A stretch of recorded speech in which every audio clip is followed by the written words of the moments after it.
This is Trend Following Radio, where great thinking comes alive. Nobel Prize winners, legendary traders, best-selling authors, and the pros that know what drive us irrational human beings. I am your host, Michael Covel. Not filtered, raw, honest. That's my passion.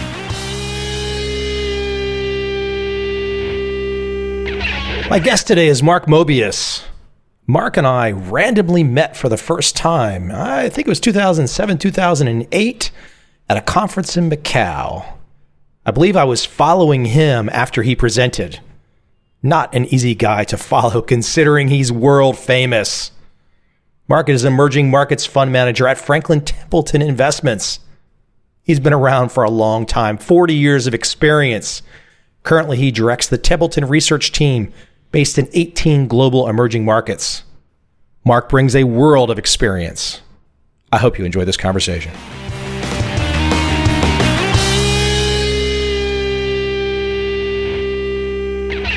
You are at the forefront of managing $45 billion in assets. A lot of responsibility. I can't imagine you were thinking about that as a young man. Are there any key events along the way, the mentors, events that happened that really turned you into the guy that said, emerging markets, that's my passion? Yeah, it really started back in Boston when I was going to MIT. I began to get interested in, what was happening globally. Up to that time, it was, the idea of managing money or getting involved in this kind of business was very remote. I knew very little about it. But what had happened earlier, before arriving in Boston, was Syracuse University program, where I went to Japan under they called it a training or sort of a overseas training program, and it included a number of different students of different disciplines, lawyers, doctors, etc. I was mass communications. That really changed my whole outlook on life, and I decided that I would eventually head back to Asia to work in Asia. But then it wasn't until I got to MIT and graduated with this Ph.D. that I began to ask myself, okay, what do I really want to do? Where do I want to go in terms of career? And one thing that was very clear that was that I wanted to be looking at many, many different things. In other words, I had a very wide interest in many, many subjects. It eventually led me into investment management because investment management involves, keeping an open mind and looking at many, many different subject areas. And so it's been a perfect voyage for me. Mark, as we break apart some individual countries in Asia, my interest right now, I just imagine from a big picture macro standpoint, looking at all of Asia, and you've been involved in this for 4 decades, it must just seem overwhelming, the growth and what's happened in the countries and cities across Asia. It's just phenomenal. Exactly. And every time I go to China, I was in China last month. I mean, it's just amazing to see the growth, to see the changes that are taking place, and not only in China, but also in India and other countries around the world, in the emerging markets world. Who would have imagined, when we started the very first emerging markets fund in 1987, that we would have so many countries that have stock markets to begin with. In those days, very few countries had a capital market structure of any direction. In fact, we were restricted to only about 5 countries at the very beginning when we started that fund, and now we're in over 60 countries around the world. So, the changes have been quite remarkable. Mark, even given all the success that you've had in the managed money business, and if we talk about China for a moment, last year I had the good fortune to take the bullet train from Shanghai to Beijing, and your mouth is open the whole way. It's like going from DC to Atlanta. It's the distance, and it's just construction the whole way. Do you think, even though you've seen fantastic growth where Westerners want to invest in emerging markets and they've done it through funds that you've managed, wouldn't the interest in emerging markets be even greater if more and more Americans and people from Europe could actually be on the ground to see what's happening in China? There's no question about it. If people go to China and see how things are developing, their interest would explode. they'd really see the incredible potential. It's interesting, the wealthiest man in China, reputed to be the wealthiest man, the property developer, he said that. He said, a lot of people have to visit China to find out what's happening and not make any judgments until they do so. Otherwise, they're not going to have a true picture of what's going on. Yeah, I think it's a fair assessment. So where do you see China right now today? Crazy growth, and obviously you're going to see stock markets go up and down. And for the long term, I can't imagine there's anything except straight up. But where are we in current 2015? Well, there's no question that China is going to slow in the growth continuum simply because it's so much larger. The latest numbers indicate that it's even now larger than the U.S. in terms of the size of the economy. So we have to expect a slower growth. But if you consider 7% real growth slow, then you realize that it's quite remarkable, economy that size growing at that kind of pace. A lot of it has to do with the bureaucracy, the way the government operates, and the incentives that the various government officials have in the provinces to grow. They are graded within the Communist Party on how fast their province, their city, their town grows. It's a very, very interesting model and something that deserves a lot more attention. People who are looking at governments around the world, how do you incentivize these people to grow? Now, of course, sometimes it goes off the track because they keep on making investments that may not need to be invested in projects. But generally speaking, it's created this incredible engine of growth, and it's continuing. You mentioned the form of government in China, and I was just back in the States. You can't help but notice on major media that China still gets lampooned a lot with, and look, people are welcome to their idealism about how they see the proper government structure, but China is doing something with a structure of government. This isn't USSR 1983. This is something entirely different. Exactly, entirely different. And the ethic of the Communist Party is to serve the people. I mean, this is the ethic that they have drawn out for themselves. Now, there's no question, and they admit there's corruption and there's problems, and they're trying to solve it, but the ethic is very, very clear. And by the way, it's not dissimilar from what I remember in the U.S. as a kid. I remember my parents saying, you should be a government servant because their objective is to serve the people. And they're very well respected because of that. Government for the people, by the people, and of the people. And I think the Chinese, they may call themselves communists, but in fact, they are trying to implement that kind of ethic. And that's very, very important because it's very interesting. I don't know whether you've been to China recently, but if you go through the immigration line when you're coming in to the country, there is a voting system where you can, once you've gone through the immigration, there's a little electronic panel there where you can put down, you can press whether you're happy, unhappy with the service. This tells you a lot about what they're trying to do, their whole approach. I think they might have saw that in Singapore first, maybe. Yeah, they have it in Singapore now. Actually, I think China was first. Really? Yeah.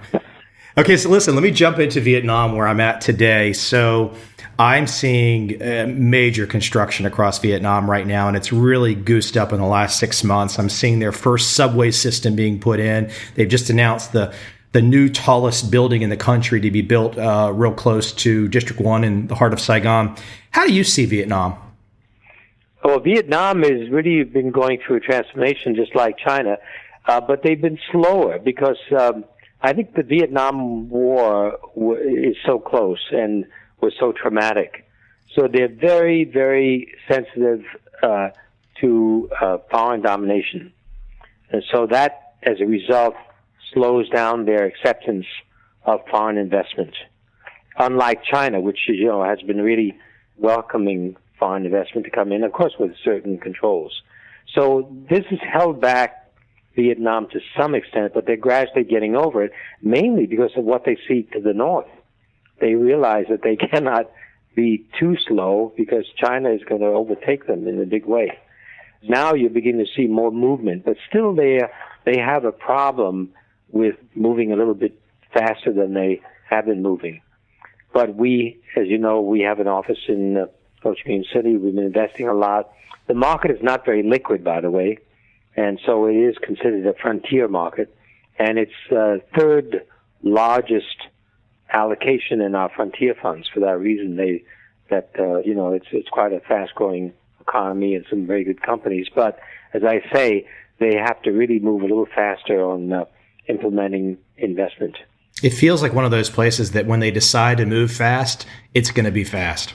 Oh, there's no question. Well, they're already moving fast, and there's some great companies, very well-run companies, state-owned companies, by the way, but there's still this reluctance to move too fast and to introduce too much in terms of foreign investment. So this I think is a problem, but they're getting over that. That's it's going to take time, but it's happening. We've only got so much time today, so I'm just kind of doing some quick, broad brush strokes on some of these countries. Let me go to a really big, interesting issue. I'm curious to your perspective and if we will see movement. The two Koreas. Will there be one Korea eventually? I think there will be one Korea. You must remember, culturally, there is one Korea. I mean, they speak the same language. They use Hangul, maybe a little different in the north, but basically it's the same. And this is very unlike other countries around the world, you must remember. I mean, look at India. You've got, I don't know how many language groups in India. So Korea is quite unified in that sense. Culturally, they're very unified. It's now just a question of getting the governments together so that they can accept each other's in terms of governing the country. But I believe that eventually there will be a merger of these countries, these two entities. No question about it. Do you ever hazard a guess on that time window on how something like that might happen? I think it could be the next 10 years, maybe. That's a reasonable time frame. Things are moving fast in the world today, and it's reasonable to assume that a 10-year time frame could be this could be possible. Now, could you see, even if the unification doesn't happen right away, as you mentioned, what about North Korea on its own right now? Is North Korea making inroads in any way, shape, or form right now? Not really. You don't. The only time you hear about them is some illicit smuggling or some other kind of activity to get foreign exchange. But other than that, you don't see the North Koreans investing in other countries or sending technicians to other countries. It happens on, a very sporadic basis, but not to any great extent. So the impact of South Korea is much, much greater. And interestingly enough, the relations between South Korea and China, I would say, are much deeper than relations between North Korea and China. And this is quite remarkable when you consider, originally the Chinese fought the Korean War to protect and to help defend North Korea. So this has been a sea change in relationships between these countries. And if you go anywhere in Asia, Korea pop and Korea culture, Korean cosmetics have really penetrated into the rest of Asia. No, you can't. The women across Asia, they look to Seoul, they look to Korea. That's where they look. Exactly. Yeah. So it's quite an interesting development. Hey, so listen, I was also inspired. I've not been there yet. I saw a really cool video with Anthony Bourdain's travel show on CNN, venturing into Myanmar a couple years ago. Where is Myanmar right now? I'm just dying to go see it. I'm guessing it's very frontier, but how do you see Myanmar? I was just there 2 weeks ago, and it's really wonderful. I mean, I started in Mandalay. And Mandalay is just an incredible city, because you've got the Royal Palace still intact, this huge area ringed by a big wall with an incredible set of wood pagodas and palace buildings. And the city itself is, a little bit in a time warp, but very, very prosperous and busy. And then you go to Yangon, and that's, now skyscrapers and heavy traffic, all the rest of it. I had been there 15 years before, and the change has been really dramatic. But in terms of capital market development, they still have a long way to go. Part of the problem is that the elections coming up in November, I believe it is, will have a big impact on acceptance by the U.S. You know, the U.S. and other countries have embargoes and various constraints on the country, and therefore, you know, going in there with investments creates there's some barriers to doing that. So if they are able to pull off an election which is considered by the rest of the world as being fair, then you could probably see some of these constraints being released and investments flowing in. But they are preparing. We met with the stock exchange people there. They are preparing a stock exchange, but you know, actually implementation of foreign investment going in is going to be a much longer term project, because you're going to have banks, custodial banks, all the rest of the paraphernalia that you require.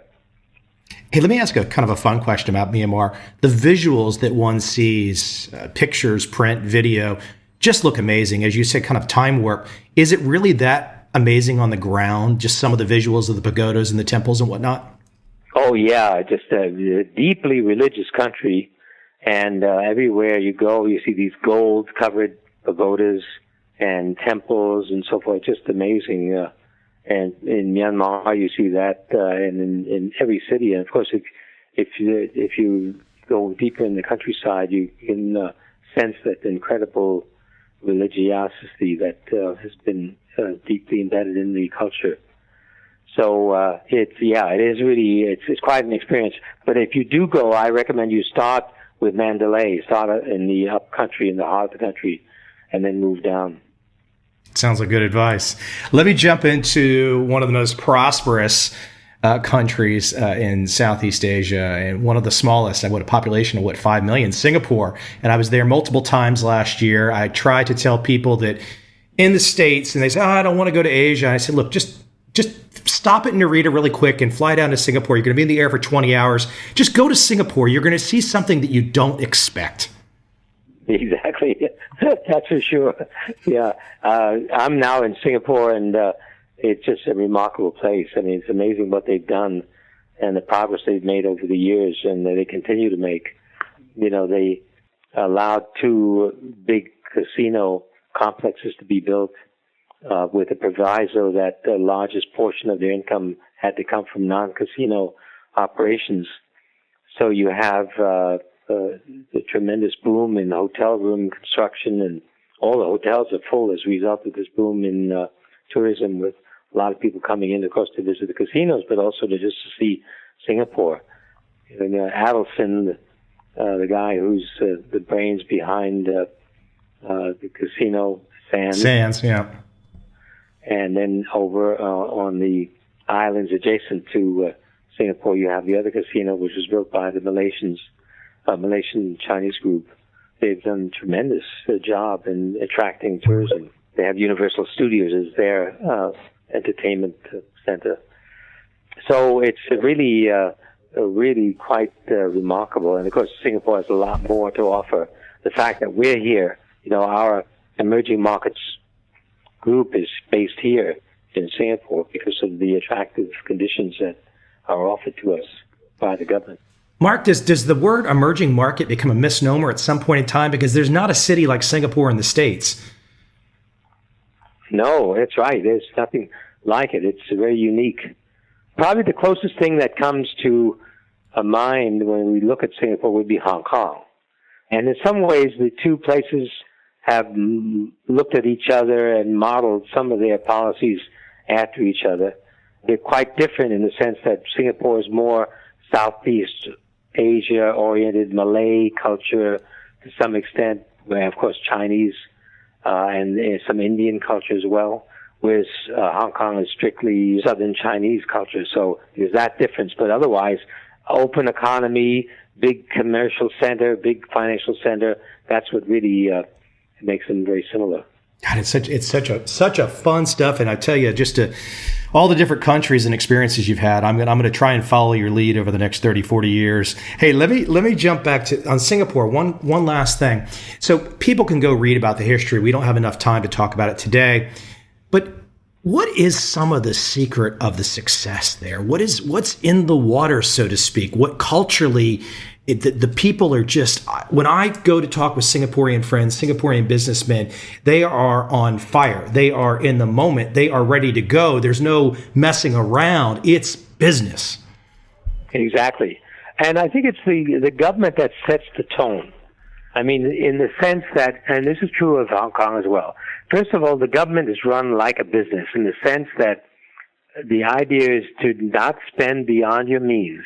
Your budget should be balanced. What you take in taxes is a limit to what you're going to spend. You want to expand, then you've got to go into business. The Singapore government is involved in investing in various businesses, not only in Singapore, but around the world. So that sets the tone for the rest of the economy. The other thing is a lack of corruption. This is a big difference from many of the surrounding countries in Asia and in Hong Kong. The same thing. You have the Independent Commission Against Corruption that has been very, very effective in Hong Kong in minimizing corruption. And, of course, here in Singapore, the same thing is true. You know, what businesses want is predictability. They don't mind paying, but they want to know what they're going to have to pay and when. And when you have corruption, you don't have that kind of certainty. So that's really what separates them, and that draws businesses like flies to honey. The other thing is the tax code.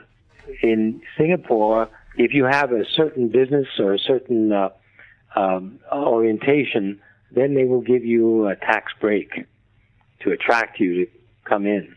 So the government is actively looking for various kinds of businesses, particularly high tech, because they realize they've got to move up the value chain. Hong Kong, of course, already has a very low tax environment, which is attractive to people to be there. So I would say those are the keys, you know, a relatively uncorrupted government structure and an attractive tax regime. And therefore, you end up with attracting people from all over the world. I think the last country that we have time to talk about today is India. And this is the one, I've not been to India, but in my imagination, I have a hard time. I can wrap my arms around China. I've been to Beijing, Shanghai, Shenzhen, Guangzhou, Hong Kong. I can wrap my arms around it a little bit, even though there's 160 cities with over 1 million people. I can still imagine China. India, I don't even know where to start. I mean, obviously there's opportunities for the investor out there within your world where they can participate. But why don't you talk about India, its growth, where it's at, how you see it moving forward? It's one big place with a lot of people. Well, India, as you know, was a British colony for a long, long time. And then they got their independence and they adopted a democratic structure, which is probably the only choice they had because the country has multiple languages, multiple ethnic groups, big, big differences from north to south. You've had over the years a somewhat chaotic situation where it's been very difficult to implement nationwide programs, unlike China, which, you know, has been able to do that. Now it's beginning to come together with Modi as the new prime minister. He is now trying to cut down on corruption, which has been a big problem in India. And also, most importantly, streamline the government so that all of the structures that were put in place by the British, by the way, are swept away so people can do business and move more quickly. So it's very, very different from China, but at the same time, the challenges are similar in the sense that you've got 1 billion people, and it's a big country, and lots of things going on. How do you keep unification? How do you keep these people together is the big challenge of any government. And it's very similar to what the U.S. went through when they, you know, started their growth after independence. Of course, the U.S. had to fight a civil war in order to keep the country together. And, of course, these countries have the same challenges. Hey, Mark, one last thing. Talk about travel. I mean, here you are. This is your life's passion. going around the world, immersing yourself in other cultures, making investments, meeting people, seeing this. We could talk for, you and I know we could talk for hours, and I could pick your brain for hours. You won't give me hours, but we could do it. Talk about travel and why it's so important and how it changes everyone that goes out there and experiences it. Well, travel is so important because just like this trip to Myanmar, I had a vision of Myanmar. I'd been there, 10, 15 years ago. But unless I'd gone there now, I would not have any idea of what was happening. And of course, being there opened up a lot of ideas of where the country will be going and where I would want to fit in to the progress of the capital market development. So it's so important to understand the culture, understand the people, be on the spot, observe. It's really critical if you're going to make any investments in these places. Because it does open up a whole new vista for you, which you wouldn't get just by reading or watching a TV show or anything like that. I think the smell of durian. Once you smell durian, you know you're somewhere else, right? And Singapore is the only place where I've seen no durian in the hotels. I think at the Fullerton there's a little sign that says no durian there. So, but I've acquired the taste for it. I like it now. Hey, Mark, listen, I appreciate you taking a little time out of your day today, and thank you for educating my audience. And hopefully you've inspired them to do a little bit more homework. Well, thank you very much. It's a pleasure. Thank you. Take care.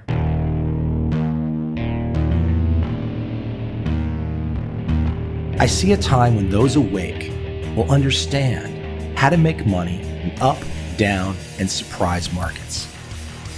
Whether new trader or experienced, college student or financial advisor, protecting against a crash or just trying to make a lot of money, trend following offers everyone an answer in uncertain times. To get started immediately, send me an email, michael@covel.com. I will send you the right trend following steps to take along with my free video. But if you want to buy and hold, trust the government and trust Wall Street, this is absolutely not for you.